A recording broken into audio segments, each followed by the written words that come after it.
আমি প্রথমেই বলি কি বেহালার মানুষ, বেহালার কি হাল ছিল আর বেহালা আজকে কিভাবে বদলেছে, এটা যাদের দেখা নেই তাদের বলবো চোখ না থাকলে চোখটা একটু খুলুন।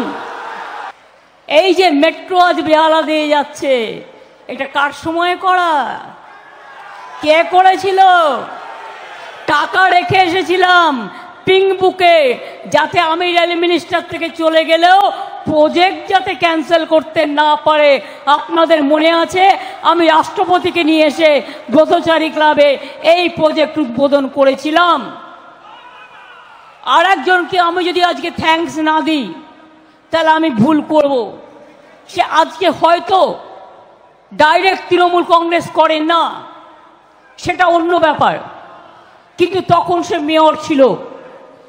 কোন কোন স্পটে স্টেশন হবে সে জমি পাওয়া যাচ্ছিল না। মনে রাখবেন, এমনকি নিজেদের পকেটের টাকা দিয়েও জমি কিনে রেল স্টেশন তৈরি করার ব্যবস্থা হয়েছে, এখনো পর্যন্ত অনেকে টাকা পায়নি। আর এই মেট্রো আপনাদের চেহারা বদলে দিয়েছে।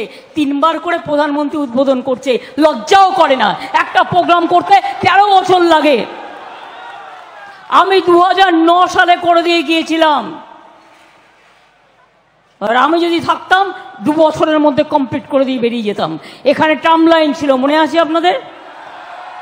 সিপিএম এর গভর্নমেন্ট এত করে বললাম 2009-তে ট্রাম লাইনটা উঠিয়ে দিন, ওঠালো না। না ওঠালে মেট্রোর কাজ হচ্ছিল না। তারপরে রাস্তা চওড়া করা হলো, দোকানগুলোকে হকারদের সাথে কথা বলে আস্তে আস্তে আস্তে আস্তে এই কাজগুলোকে সম্পূর্ণভাবে করা হলো। এবং উনি উদ্বোধন করে বড় বড় কথা বলছেন, লজ্জাও করে না। যত মেট্রো আছে বাংলায় প্রত্যেকটা আমার করা, একটাও ওনাদের সময় করা নয়। ওনারা টাইম নিয়েছে বাংলাকে বঞ্চিত করবার জন্য। কতটুকু জানেন আপনি? আপনি তো গুজরাটে মুখ্যমন্ত্রী হয়েছেন, দাঙ্গা করেছেন। তারপরে দাঙ্গা করার পর আপনি প্রধানমন্ত্রী যখন হলেন, তার আগে আপনি দেশকে চিনতেন না, সারা দেশে খবর রাখতেন না। আর আমি মুখ্যমন্ত্রী হবার আগে আমি কিন্তু, মনে রাখবেন, আমি নিজে 2 বার রেল মিনিস্টার হয়েছিলাম আপনাদের আশীর্বাদে, শুভেচ্ছায়, দোয়ায়। আমি কোল মাইন্স মিনিস্টার ছিলাম, আমি ইউথ অ্যান্ড স্পোর্টস মিনিস্টার ছিলাম, আমি উইমেন অ্যান্ড চাইল্ড মিনিস্টার ছিলাম। এটা মনে রাখবেন। অনেকে ভুলে যেতে পারে, মনে করিয়ে দেওয়ার জন্য বলছি। সুব্রত ভট্টাচার্য অর্জুন অ্যাওয়ার্ড কার হাত দিয়ে নিয়েছিল? আমার হাত দিয়ে নিয়েছিল। সাইনি আব্রাহাম তখন খেলতো। একদিন আমি বললাম, সাইনি তুমি খেলছো না কেন ভালো করে? বলল, দিদি আমার বাড়িতে খুব অভাব চলছে, আমার ভাইটাকে একটা কিছু করে দিতে হবে। আমি ডেকে বললাম, যাও তুমি খেলায় মন দাও, আমি চাকরি করে দিলাম সঙ্গে সঙ্গে। কত এরকম ধরনের ঘটনা। ভুলাও চৌধুরী এখন অন্য পার্টি করতেই পারে, সেটা আমার কথা নয়। আমার কাছে এসছে দেখা করতে, দিদি আমি অর্জুন পুরস্কার চাই। আমি বললাম, দিতে পারি একটা কন্ডিশনে, তুমি 8টার মধ্যে 6টাতে তোমাকে গোল্ড জিততে হবে, তবে এশিয়ানে, তবেই তোমাকে এই কমনওয়েলথ গেমসে, তবেই তোমাকে আমি দেবো।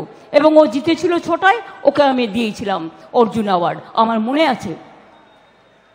দ্রোণাচার্য বন্ধ হয়ে গিয়েছিল, আমি শুরু করলাম নাইমুদ্দিনকে দিতে হবে। কিন্তু সচিন তেন্ডুলকারের যে কোচ আচরেকার, তাকেও তো দ্রোণাচার্য দেওয়া হয়নি, কাজেই তিনি সবচেয়ে সিনিয়র। তাই সচিন তেন্ডুলকারের কোচ আচরেকারকে দিয়ে তারপরে আমি নাইমুদ্দিনকেও দ্রোণাচার্য দিলাম।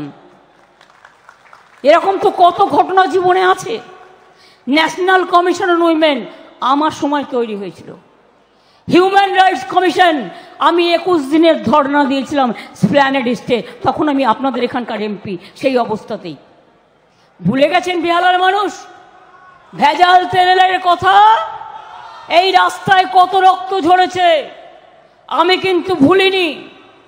ভুলে গেছেন সিপিএম সেদিন এমন লাঠিগুলি নিয়ে তাড়া করলো, মিছিল করতে গিয়ে দেখলাম আমি একা দাঁড়িয়ে আছি, আমার সামনে পেছনে কেউ নেই, সবাই ভয় চলে গেছে।